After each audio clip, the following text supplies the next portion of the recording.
Salutations, everybody. It is Matty here today. I hope you're all doing absolutely excellent. Today, we're going back to Starfield. We're getting into the situation surrounding Shattered Space, which continues to evolve in very interesting ways.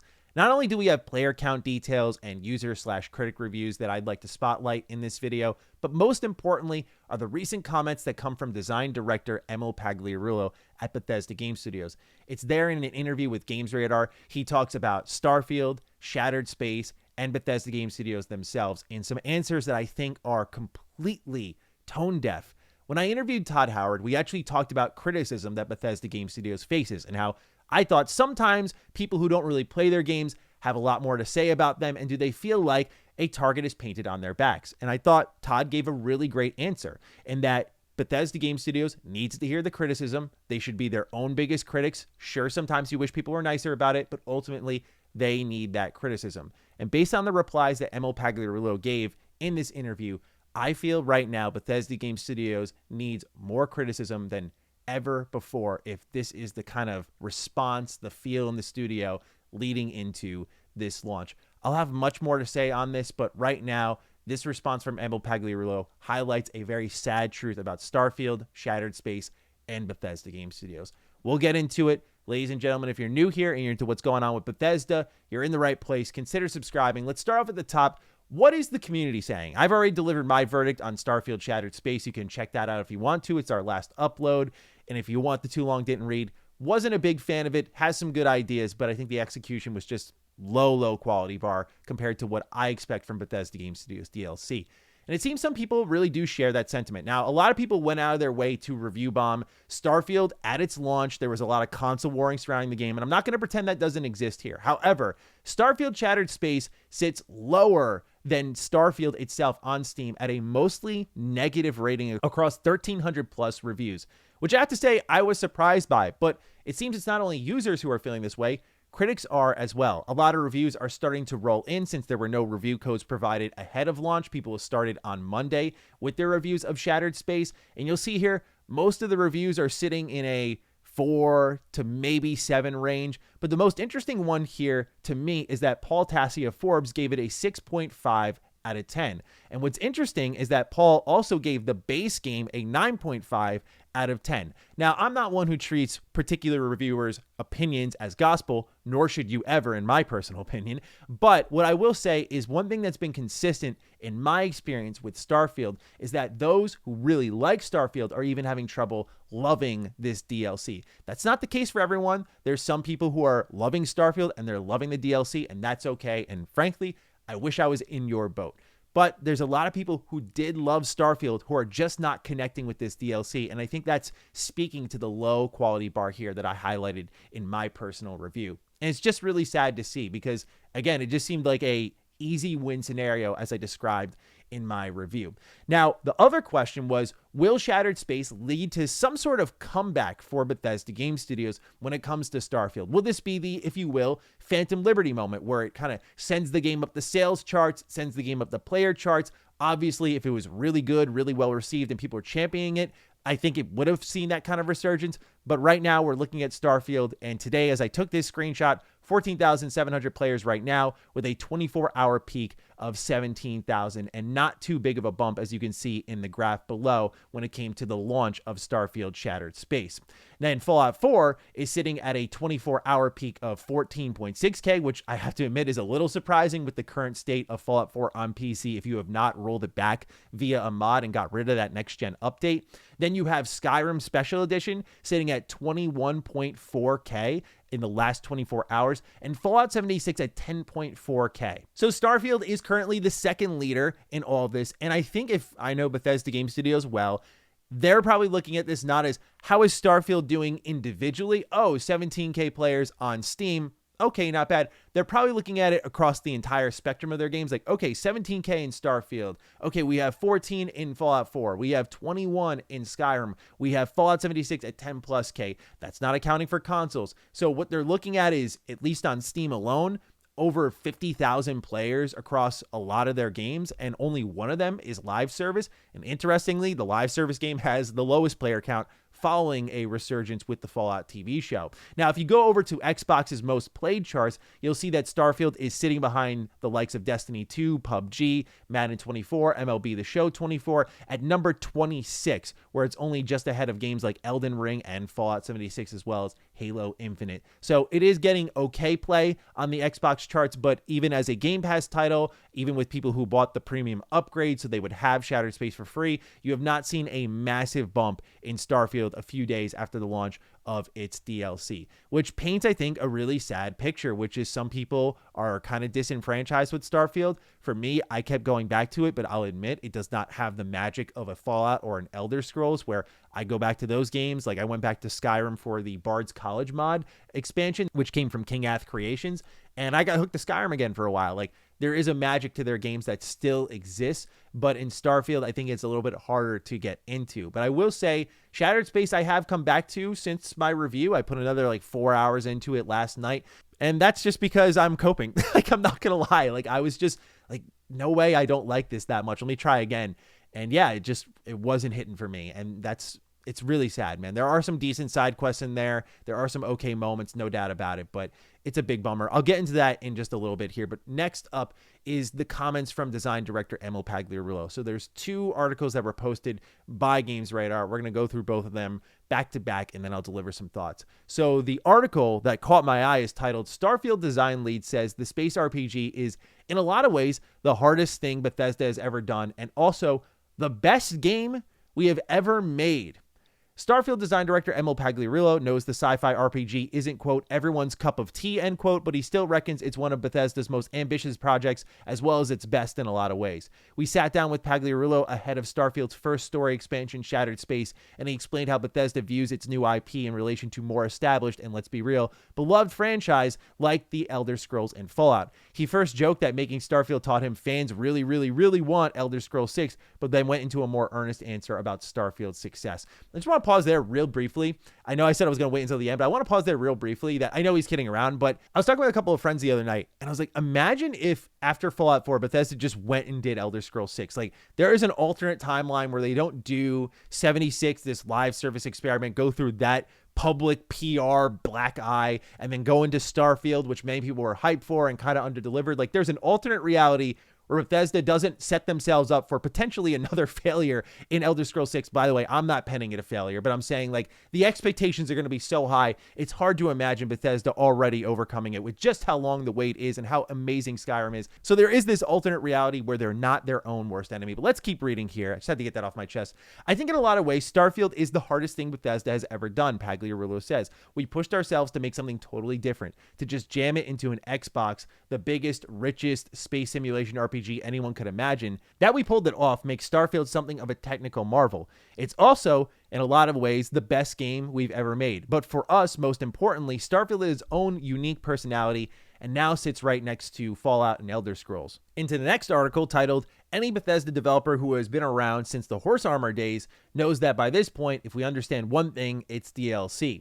And in the comments here, what caught my eye was after he mentions that any Bethesda developer who's been around since the Horse Armor days, he says that's not to say that we're on autopilot and don't think about it now. I mean, we still think about it and have probably thought about it more than any other studio since those early days. And I think the result of all the contemplating is we have a pretty good handle on how to plug new content into our huge games. Pagliarulo points to Fallout 3 as a key learning opportunity for what DLC can do, specifically the way players really did not like the ending where you flat out died. That was the moment we realized that our fans don't want to play our games, they want to live in the worlds we create. That means their experiences never end and the content, whatever it is, works together as seamlessly as we can make it. Okay, so, look, Emil, dude, like, so much about this is wrong. Like, it's just someone who is been a part of the community, has led the community in many ways to these launches of these games and just covered everything y'all have said. Like, these are the wrong lessons you have learned along the way.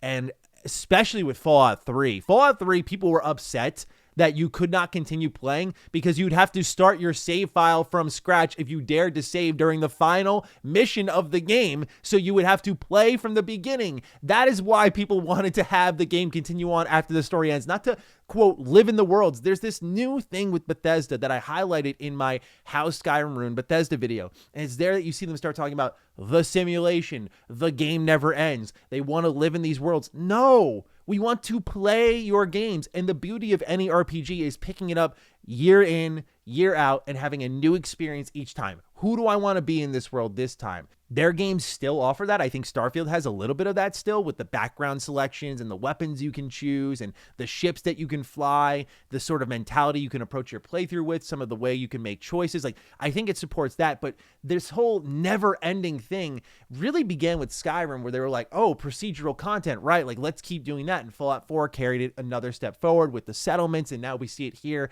in Starfield. It's like, let your games end. One of my favorite things about Fallout 3 is that there is a finite amount of content. It's so important to the experience, especially nowadays where games beat you over the head with endless content. Many people do want their games to end. They don't want to just live in the worlds. They return to your games because they're moddable, customizable, replayable, not because they want to live here. The one save file thing is to save time. That's all it is. But I got so much more to say here. Now, the other thing that's interesting is how we're always thinking about DLC, which I think is true. I think Bethesda Game Studios, outside of Shattered Space and outside some of the Fallout 4 Workshop DLCs, are leaders in this space. I think that's why my expectations were high for Shattered Space, because I think Bethesda's delivered some of the best in class, whether it be Fallout 3 or Skyrim. Like, even I remember Hearthfire showing up and loving that in Skyrim. Like, all these ideas they've packed into their games, where Skyrim from like 2011 into 2012 was this do everything game, and they show up with like house building, you know, pretty much the framework for what Fallout 4 settlement mode would become. But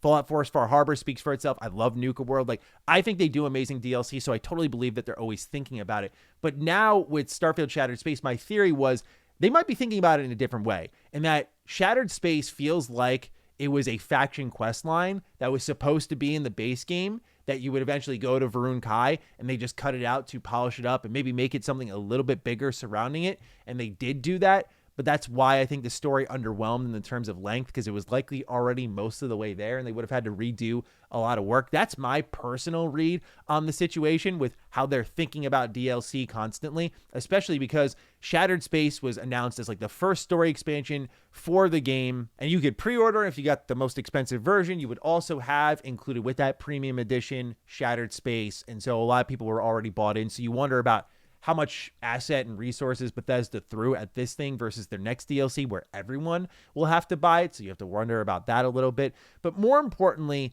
is the initial comments here about Starfield being the hardest thing they've done, but also in a lot of ways the best game that they have ever made. Now, look, number one, on the hard part of things, many people aren't game developers, but many are armchair game developers. And so many don't know what it is like to make a game. And I wish that more developers would go in depth on what makes making a game difficult. It's something I've shared a bit on my channel because I like to give context to the things I'm saying. But I feel like in every interview I've done, and I've done a lot this year, it's like, man, making games is hard. Like, I salute anyone who can make a game. It's like, get into it, because gamers are like, it's just glancing off of them. They know it's difficult, but why is it difficult? So I'd be interested to know what made Starfield difficult. Was it the procedural technology? Was it the planets? Was it getting all these different biomes? Was it stitching the content together? Was it the amount of loading screens? Like, what was the technical load here that made it so difficult? We need more context on that from all developers. It's not just Emil here, but to the point that I know a lot of people are going to harp on, and I get you. It's got to be here at the end of the statement where he says, in a lot of ways, it's the best game we've ever made. Look, I don't speak for everybody. For a lot of folks, like including my co-host, Lord Cognito, he loves Starfield. So there are people out there who think this is like one of their best games ever, and I totally get that. When I look at their best games ever, I think it really was that stretch from Morrowind. For some people, Daggerfall. Daggerfall was a little bit before my time, but it was really Morrowind all the way to Fallout 4 for me, where they were just on this stretch. And I'm not going to sit here and pretend like Fallout 4 was on the level of Skyrim, but I have such a personal connection to Fallout 4. I adore that game top to bottom for obvious reason. Just, it's the reason I'm here. There was just so much behind Fallout 4. It's one of the most special moments in my life. Like, I'll always love that game on just a personal level beyond even the content of it. But when it comes to that stretch they were on, that's where I think their best games really lied. And the thing that I have a problem with in this comment here is the lack of acknowledgement of Starfield's problems, and in turn, in the face of a mixed Steam review, the kind of back and forth criticism, the amount of videos that came out that were really lashing Bethesda over their design decisions with Starfield, the amount that came out to then look at all of that, pretty much ignore it and go, it is one of the best games we've made. I don't know, man. That is some tone deaf thinking there, and you gotta reel it in. You gotta listen to the fans. It is literally something that is happening to Ubisoft. They continued to bury their heads. They continued to ignore the feedback and go like, whatever, we're above it. And why is that? Because Bethesda Game Studios does make a lot of money, and they have a small amount of manpower compared to most AAA developers. The fact that they have around 400 developers on their team and they're making as much as they are, it's extremely impressive. I do wonder what would happen if they maybe cut some things off and narrowed the focus. But Ubisoft in particular just ignored so much criticism and put themselves in the hole they're in now. Now, Bethesda Game Studios has the benefit of being owned by Xbox, or maybe they have a little bit of an extra barrier there. But you got to be careful about this sort of stuff, just blatantly ignoring feedback. And a lot of people ask me, like, are you worried about Elder Scrolls 6? And I'll say this, I am very in the middle on it. I feel like if the way Emil's framing it, and Todd framed it the same way, and for to believe their words, they're saying Starfield has its own unique personality, as in, like, this is the Starfield experience, and you may not like it, but loading screens and lots of fast traveling and that sort of thing, like, that's the Starfield experience, meaning that Elder Scrolls and its feel should be retained. That does give me hope, because I do think Bethesda Game Studios still has the potential to make a damn good open world when they plan it out. Starfield Shattered Space just didn't feel planned out. The reason I bring that up is because when I was playing it last night, I recognized something with the DLC that I found very interesting. And it's that if you look at the map and what surrounds Dazra and its nearby vicinity are all of the handcrafted locations. And then if you go beyond that, around, if you're looking at like a circle and then a much larger circle surrounding it, and that much larger circle is where some of the lackluster procedural feeling content starts to crop up. And that brought up two things in mind. Number one, is that the unique personality of Starfield, like just endless locations, endless exploration, the endless thing Bethesda's talking about that me personally, don't let me speak for you all, but I can't stand. I don't want, because they do it with loot, of course, with the legendary drops, no really unique weapons or armor or anything like that. And now they're doing it with locations, which is like a Bethesda Game Studios staple. But number two, it makes you wonder about what we heard about with Starfield a little bit after its launch, with the way that quadrants of the planets were set up and how like each cell basically procedurally generates its own content. And if Starfield can only fit handcrafted content into like one cell and everything surrounding it was procedural, can they spread that wealth more? Can they put handcrafted across like multiple cells? I don't know. This is guesswork. This is, again, where Bethesda kind of breaking down their process, or other developers breaking down their process, would be much more illuminating. But yeah, this is a really sad reality check we're having here with Bethesda Game Studios, because I still think they have a great team. I think their games are just my jam, and the flow and the style and the interaction and the immersive qualities.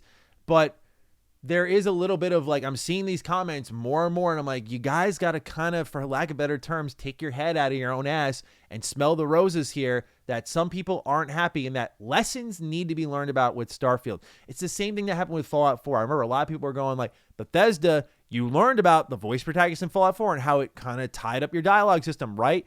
And there was only one time I remember Todd Howard admitting like, yeah, it probably wasn't the best choice. And then we learned Starfield attempted a voice protagonist, which I'm wondering, like, did you actually learn your lesson then?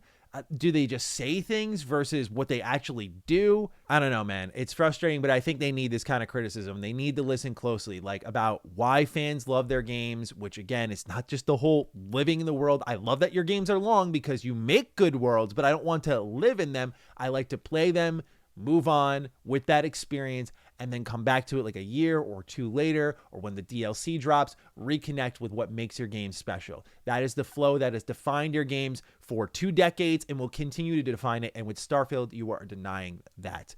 So those are my thoughts, man. It's really a bummer to see. I saw some comments in the last video like, wow, Maddie, like props to you. Like you interviewed Todd and you're critical of the next product that came from Bethesda Game Studios. And I appreciate that. Don't get me wrong here, but like this is the standard. Like this should be the minimum I do, which is give you all information, get really smart people, talented people onto the platform to talk, to give information, and that doesn't change what the end result of my thoughts on Shattered Space are. Like this is, I'm not saying I do everything perfectly, by the way, because I don't. I have a lot to learn, but I think this is how the industry should run, and that this is a business. And look, I like Todd as a dude, like cool guy. I like Emil. I've met him as well before. Like these are great people. They're cool dudes, but I can't sit here and act like in the business sense, they're making a lot of great choices and that things are panning out perfectly because they're really nice people. It's like, we got to be honest about that sort of stuff. So I appreciate those who are saying kind things, but I also think that this is more of what we're seeing is a systemic issue at Bethesda. I don't think it comes down to, as I've said before, just Todd. I think Todd has his head in so many different places that him narrowing the view would be kind of nice. But as he said, as many members of Bethesda have said, we've seen those responsibilities passed down. And you have to keep an eye on the talent that they're fostering. I mentioned in my review of Starfield Shattered Space, Will Shen, who did help direct Far Harbor, which I think is one of the best experiences BGS has ever made. And he was the quest designer in Starfield. And I think the quests in Starfield, for the most part, when it came to the factions outside of the Freestar Rangers, were really good. So I think he's got a lot of talent, and he left for Something Wicked Games, which is now led up by Jeff Gardner, who is another ex-BGS employee. Awesome dude, by the way. So that's the team you should also keep your eye on, because a lot of the BGS talent that you probably like has fled over there, and they have a lot of good talent there. So keep an eye on them. But yeah, I've been going on long enough here. Those are my thoughts on Starfield Shattered Space. Let me know yours down below. Other than that, take excellent care of yourselves. Keep being awesome. Appreciate the good vibes in the comments. We need more of that here on the internet. So just continue to make it a good place to talk about games, whether we agree or disagree. And I'll catch you next time around. Stay sexy, stay active. I love you all. Peace.